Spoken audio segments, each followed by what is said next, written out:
Por el Grupo de los Demócratas y Liberales por Europa, el señor Watson, por 4 minutos. Mr. President, a common foreign and security policy that promotes Europe's values in the world and brings peace and security to our neighbours is what Liberals and Democrats strive for.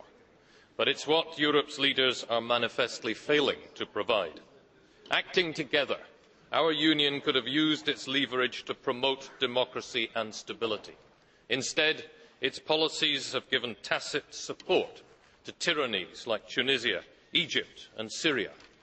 We never demanded that diplomacy depend on releasing democrats like Egypt's Ayman Noor, or in Asia on the right to a free return to his country for opposition leader Sam Rainsy, now in exile, while we fund the dictatorship of Hun Sen. Why are you surprised, Mrs Ferrero-Waldner, Mr Solana, at the Palestinian poll? The European Union has peddled promises of democracy, peace and human rights in Palestine, while our development aid has fed al-Fatah, whose members now burn images of one of our prime ministers, and peace negotiations have got nowhere. Far from being a key player, Mr Solana, the consequences of Europe's failure are plain for all to see. Israel, undeterred, builds a wall around East Jerusalem in violation of its roadmap obligations and international law, and the Palestinians, tired of slow progress and shameful social services, turn to Hamas at the ballot box. And now the prognosis is worse than ever. After demanding democracy, some EU leaders talk of shunning one of the only democratically elected governments in the Arab world. Of course, Hamas must renounce violence and commit to a two-state solution. But so must Israel. As Layla Shahid, the General Delegate for the Palestinian Authority, said today, it takes two to tango. The Commissioner has spoken of policies based on human rights, rule of law, democratic principles. But where is the emphasis on those fine things when pragmatism devoid of policy is so often the order of the day?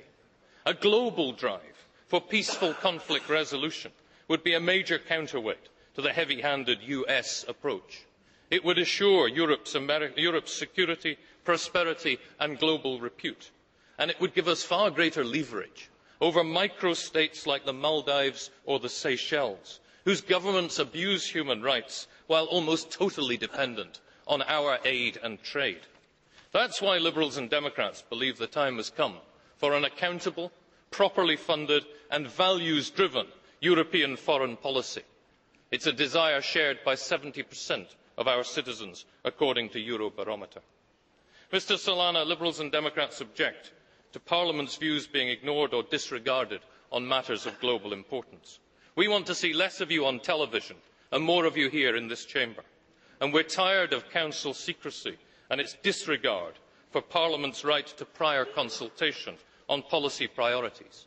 These rights are enshrined in Article 21 of the Treaty and in the 1999 interinstitutional agreement. We are facing many grave challenges. To democratise our near neighbourhood, especially former Soviet republics, currently at the mercy of Russia's energy politics. To ensure the elections in Belarus are free and fair, and the referendums in Kosovo and Montenegro do not end in violence. But the role of foreign policy must not end there. I understand that selling arms to China is back on the Council's agenda, yet China has still not recanted the Tiananmen Square killings, nor released, after 16 years, all those jailed. So we demand an assurance from you, Mr Winkler, that the Austrian presidency will not lift the Union's arms embargo. Most pressing is the question of Iran.